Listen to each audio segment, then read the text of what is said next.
Hello, everybody. Welcome to this week's episode of The Awesome with Cody. As usual, I'm your host, Cody, and today we are talking about Police Academy. Yeah, that's right. From 1984, when I was 3 years old, this R-rated comedy came out. So for folks who haven't listened to the previous episodes of this month, I'm talking about comedy movies from when I was growing up that I used to watch all the time, and Police Academy is one of them.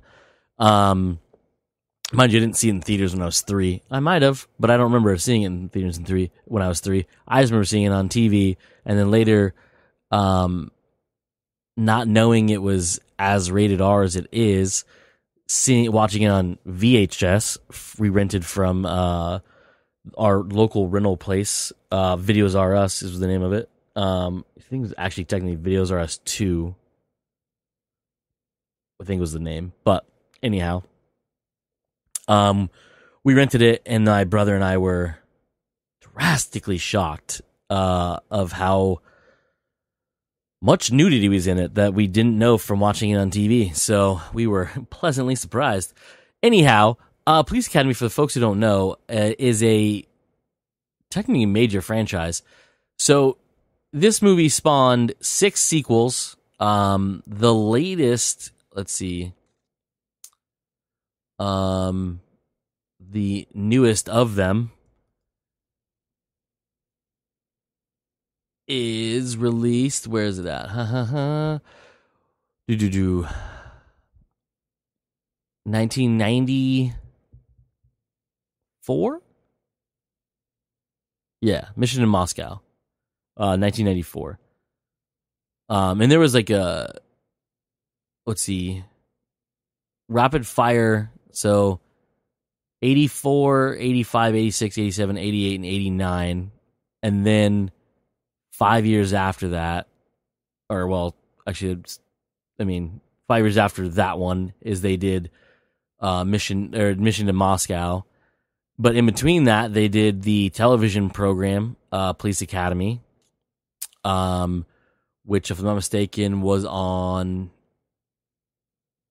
I don't remember what station that or channel that was on. Let's see what this one tells me. I know it was made by Warner Brothers, but the animated show was on what channel? I don't even remember what channel it was. I don't remember. Anyways, it was an animated television program. Very bizarre, like beginnings, because this one came out right after Police Academy 5, I believe, or no, 4. Police Academy 4? No, 5. Right after 5 came out, they did the animated show, and then they did the TV, the live action show in 1997. Yeah. Yeah, so I mean, there's tons of them. Really the only good ones are 1 and 2 for the most part. The cartoon was all right, but if you were to show someone who doesn't know what Police Academy is, if you were to show them the cartoon, just a couple episodes or whatever, like snippets, and then you show them the rated R first movie, you will be confusing someone who would not understand why this was made into a thing. I mean, this movie has nudity, female nudity. It has racial slurs. It has just slurs in general. Some homophobic stuff in it. It has, and not like the movie's homophobic, but characters that are homophobic. I mean, and I'll go over some of it, for more of it. It's bizarre. It's super bizarre, how ridiculous this movie is. But I digress. So, who made this movie? I'm glad you asked. Hugh Wilson is the director of this movie. Hugh Wilson, best known Well, I mean, pretty much. Well, that's it. Pretty much. One of his biggest ones is definitely Police Academy. Also, First Wives Club. Television wise, though, he did WKRP in Cincinnati. He did. He worked on the Bob Newhart show. He did. Where is the obviously, like I said, Police Academy, other movies, Easy Street. More so later down the road, he did Down Periscope with Kelsey Grammer. Great movie too. Rough Riders, the TV show. But yeah, I mean it's he's done a lot of things. So yeah, it's Hugh Wilson, director of Police Academy. The two main writers of Police Academy. First one is Neil Israel. He's done a lot of stuff. TV wise, as a director, he worked on The Wonder Years. I mean, he directed Surf Ninjas. That's awesome. Let's see, the TV. I don't know if that's was a movie or was a reboot, but you had Love Boat: The Next Wave. I think it was. I want to say it was a reboot of the television show. I can't remember. He did a couple of the Brady Bunch stuff. As a writer, he wrote a ton of different nonsense. Like he wrote Police Academy, Bachelor Party, Real Genius, which is one of my favorite movies, which I'll talk about one day. Look Who's Talking Too. I mean, come on now. It's yeah. So it's Neil Israel. Other writers: Pat Proft, or Proft. I'm sorry, not Profit. Proft. Pat Proft. His career is also very storied and pretty much all over the place. Screenwriter, definitely. He did Police Academy, Bachelor Party, Real Genius, The Naked Gun, Files from the Police Squad, Naked Gun 2.5, The Smell of Fear, Hot Shots, one of my favorite movies, Brain Donors, Hot Shots Part 2, Naked Gun 33 1/3, The Final Insult. He wrote Mr. Magoo, Scary Movie 3 and 4 and 5. I mean, he's done a lot of stuff. I mean, just on that list alone, he has two of my favorite comedies of all time, which are Real Genius and Brain Donors. And yeah, so I mean, Pat Proft has got my money for show. All right, so starring in this movie, we have Steve Guttenberg as Kerry Mahoney, or as everyone calls him, Mahoney. Then we have Kim Cattrall, one of my favorite actresses from the 80s, who's in my favorite romantic comedy of all time, Mannequin, which one day I will talk about. You have Bubba Smith. Kim Cattrall plays Karen Thompson. Bubba Smith plays Moses Hightower, or Hightower as everyone calls him.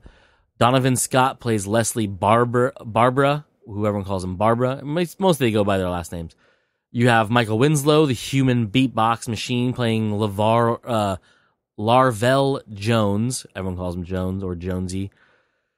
You have G.W. Bailey as Lieutenant Thaddeus Harris, who is in Mannequin. So boom, there you go. And you have George Gaines as Commandant Eric Lessard. So those are your main ones. There's some other people you may recognize in there, have done other things, but those are the big ones that I always recognize and always think of as characters from this movie. So, not to go over everyone's careers, but Steve Guttenberg, best known for Short Circuit, not so much Short Circuit 2.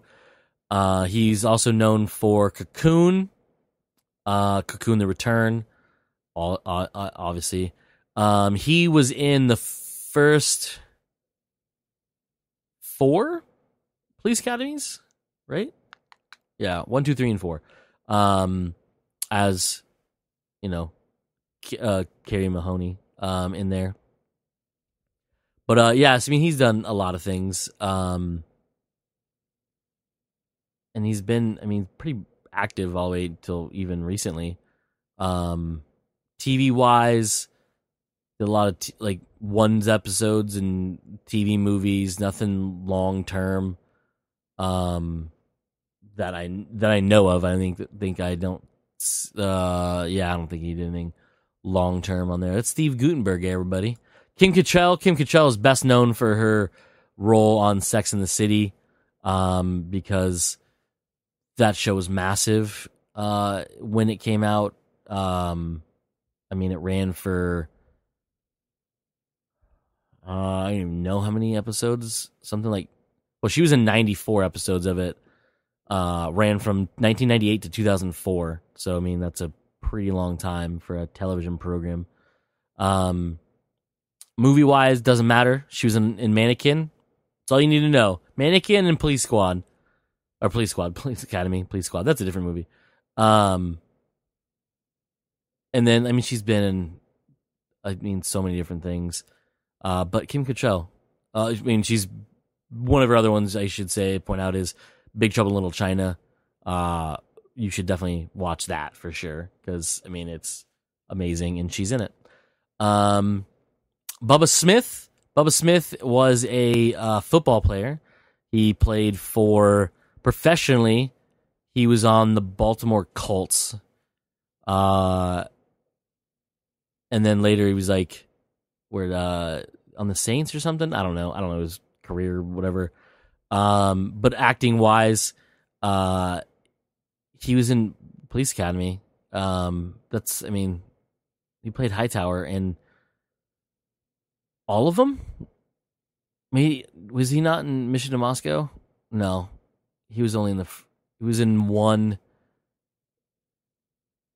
2, 3, 4, 5, and 6. Yeah, no Mission to Moscow, but he was definitely in, all the, we'll say, good ones. Not really. The only good ones are the first two, really.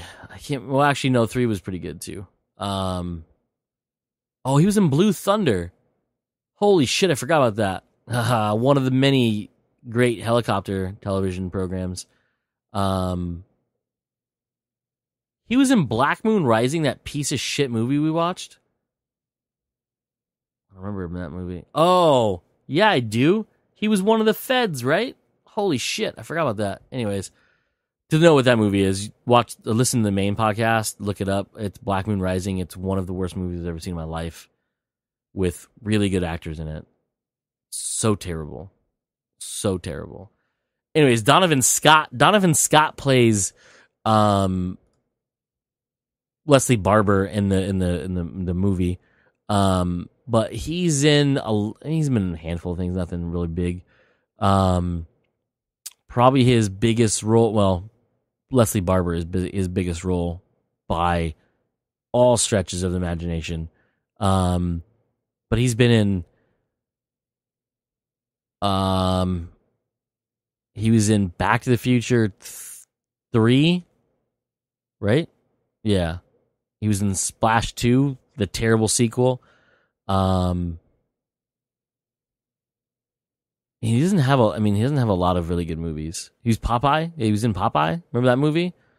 Released in 1980, where they made a live action Popeye movie.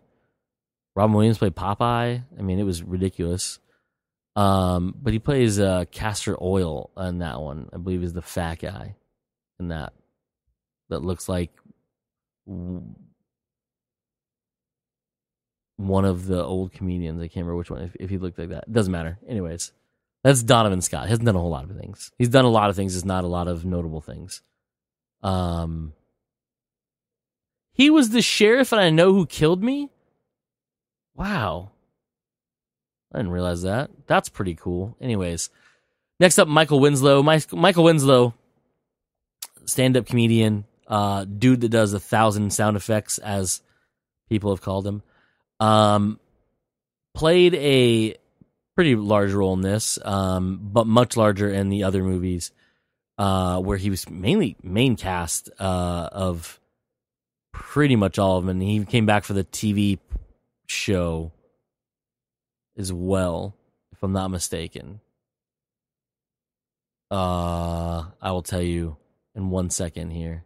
Yeah, he came back as Sergeant Larvell Jones in the TV program as well. Interesting enough, I don't remember watching the TV show that much at all whatsoever. But he is the only cast member, if I'm not mistaken. I could be wrong. I believe he's the only cast member that was in all 7 of the movies. So boom, there you go. Michael Winslow. And he has a comedy special. You can look up on YouTube. I believe it's still there, or at least parts of it are. That was amazing. But the best part of that special is at the end where he goes bonkers with the sound effects that he makes, and it's just unbelievable. So just check that out. G.W. Bailey plays Lieutenant Harris in this movie, Thaddeus Harris. He's been in a lot of things television wise. He's been on or was on Major Crimes, which had another name which I can't think of right now. Before that, I don't remember what it was called. But he's in that. He was in almost all of them. No, maybe he was in all of them. He might be another cast member too. Was in all the Police Academy movies. I should look that up. I should have looked that up. Oh yeah, right there. He is. Okay, there you go. Him and Winslow, I believe, are the only ones. That was Winslow. Maybe I don't remember those later ones very much. I've only seen like Mission to Moscow like twice maybe because it was fucking terrible. But he was in an episode of Soap, which is an amazing television program. He was in an episode of, well, he's been in a lot of episodes of a lot of things. But like recent TV shows, air quotes, he was in an episode of Nip Tuck. Oh, The Closer is what it was. It was Closer, then it turned into Major Crimes. I was like, I know he was in something. It was in another thing. It's called The Closer from 2005 to 2012, and then changed the name because the main chick quit or something like that, or had health problems. I don't remember what it was.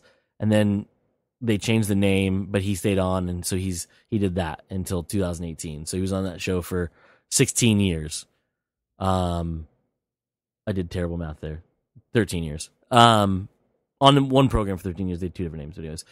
But yeah, he did that, and he's done a lot of other things in between, lots of different movies, including all 7 Police Academy movies. Yeah. And then George Gaines. George Gaines is an old school actor. I can honestly say I know he's been in a lot of stuff, and I don't know if I can be like, oh yeah, that's him. Other than when I see him in Police Academy, I'm like, oh yeah, that's him. Boom, there you go. Actually, I might be wrong. He's in all 7 of them as well. I could have swore he's like a cameo in one of them though, or like a picture. Is he really in the whole thing? He's in all 7 of them. Holy shit. Interesting. But yeah, it's he played fucking Commandant Lestat. I mean, that's him. Here he is. All right. So for the folks who don't know what Police Academy is, Police Academy is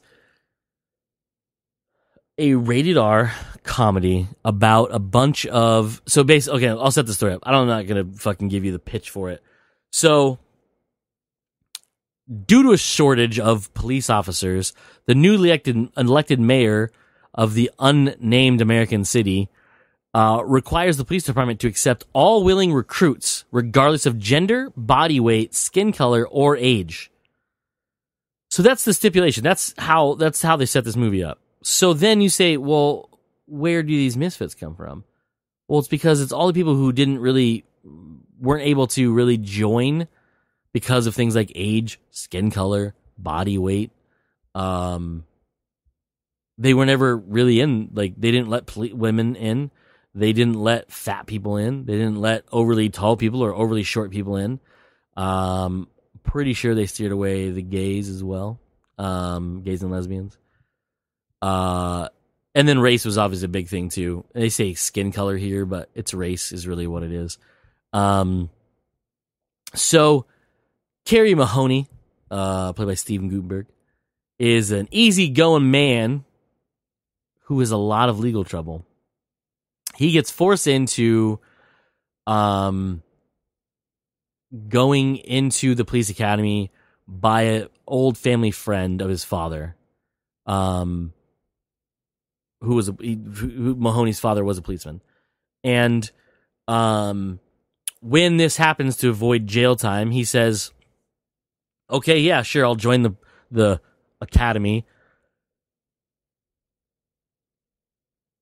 And he's told by Henry Hurst, the chief of police, or I'm sorry, before that, I'll get there in a minute.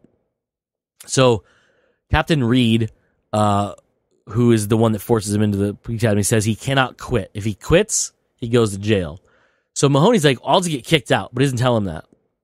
So he drags Jonesy with him, and together they join the police academy. Well, his whole idea is he's going to do some obnoxious shit and get kicked out. Turns out, Commandant Eric Lessard made a deal with Reed where he would not ever kick him out, and he cannot quit. So he can't quit and can't get kicked out, forcing him to have to go through 24 weeks of training, and maybe, just maybe, he becomes a cop or dies trying to get kicked out, whichever one. So we meet our main cast. Our main cast is obviously Steven Guttenberg, Kim Cattrall, who is one of the only main two Academy females in the Academy we actually get to see. The other one, who was played by Marion Ramsey, plays Cadet Laverne Hooks. They're the only they're the two females of the main cast who are Academy cadets. Academy staff. There's Sergeant Debbie Callahan, who's played by Leslie Easterbrook, who is the blonde bombshell in the movie, and is highly sexualized, much like Kim Cattrall is. But I digress. So we meet this group of misfits amongst many extras that are there just to make it look like they're dwindling down the miscreants. Due to Harris's training tactics, I guess you could say. Anyhow, so this happens. Mahoney tries all sorts of stuff. Then he finds out. Then basically Harris also finds out that he cannot quit. And he can't be kicked out for anything other than like real bad stuff. So he brings it upon himself to try to make him quit, but he doesn't know he can't quit. So he's like, shit, why won't he quit? Anyhow. Mahoney and friends slowly start to bond, get better at being cadets. They do better on the obstacle course. They do better on the hand-to-hand combat. They do better on shooting. Comes down to driving, where Mahoney helps Hightower learn to drive because he hasn't been in a car since he's 12 because he's basically part giant. And he falls in love with Karen Thompson, who's played by Kim Cattrall, who wouldn't. And then he basically comes down to the fact where he is played so many pranks on so many people that the two antagonists, Blanks and Copeland, have no, is it Blanks, right? Is it Blanks and Copeland? Yeah, Blanks and Copeland are fed up with him because he ended up sending them to a gay bar where they spent all night partying and dancing, and are very upset about it because I think they enjoyed it too much. And they orchestrate a fight, trying to get Mahoney to punch him, but he won't do it, and they start insulting him. And so Leslie Barbara, a man, by the way, hits Copeland in the face with a tray from the dining room, causing a brawl to happen. And Mahoney gets drug into it, and instead of letting Barbara get in trouble, he takes the blame, allowing Harris to boot him out. But due to the clumsiest of all cadets, by the name of Fackler, right? Douglas Fackler, who accidentally starts off a riot by tossing an apple out the window, hitting a gang member or a thug of some sort, who then blames these other dudes who are carrying bags of apples, and then basically a bunch of shit happens from there, and the riot breaks out, and they need extra help, so they call in the academy, who are basically at the end of their 24 weeks. Mahoney's still on campus, so then he sneaks on, ends up helping save the day along with Hightower and Hooks, saving Harris, who's been taken captive by a gang leader, or basically riot leader guy, gang leader really. And they're about to get killed when Hightower shows up, saves the day there, and then Hooks arrests the guy by saying, "Freeze, dirtbag," and her mousy voice scream. Super hilarious. And then, so Mahoney and Hightower, I didn't tell you Hightower got kicked out. I forgot to mention that part. He flips a car with Copeland in it after Copeland yells a racial slur at Hooks, the only other black cadet besides Jonesy, that is on the... Well, I mean, Hooks is kind of on the cusp of not making it because she's very introverted and whatever. So when Copeland calls her a very bad name, which I cannot repeat ever in my life, he then goes after him. Harris tells him that if you keep going, I will kick you out. He doesn't care. He flips the car over with Copeland in it. Harris kicks him out. Well, he comes to the rescue later on because he's at his flower shop when the riot breaks out. Just happens upon the trouble that his fellow cadets are in. And then he goes and saves Harris and Mahoney from getting shot to death by knocking out the gang leader guy with the gun, who then gets arrested by Hooks. So graduation time comes. Both Mahoney and Hightower have been reinstated, and they get the highest commendation that you can get and medals from the academy. And then the main cast all become cops to the chagrin of Harris, who reluctantly gives them a salute during their graduation, and everyone's happy. There's a lot of stuff in here I didn't go over. The nude beach party, the blowjob scene, both of them, the peeping shower scene, the fact that Andrew Rubin's character, Cadet George Martin, pretends to be a Latin dude who then sneaks in every night into the girls' dormitory to have sex with many of the cadets, not including Karen Thompson, of course. And ends up falling in love with Debbie Callahan's character. Leslie Easterbrook's character, Debbie Callahan. But yeah, that's about it. Super hilarious movie.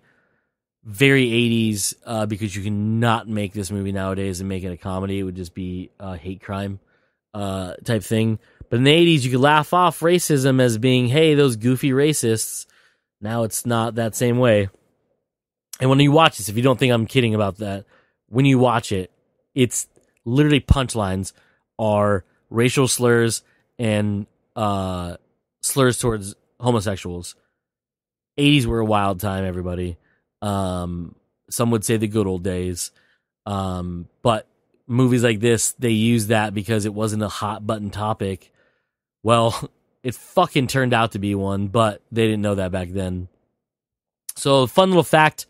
Not a fun fact. Well, it's fun, but it's not really a huge. Oh my god, I can't believe this. But it had a budget of $4.5 million, which was a lot for back then, just in general, especially an R-rated comedy.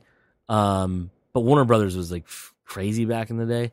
But it did gross $81.1 million worldwide, which was huge for back in the day. So that's pretty cool.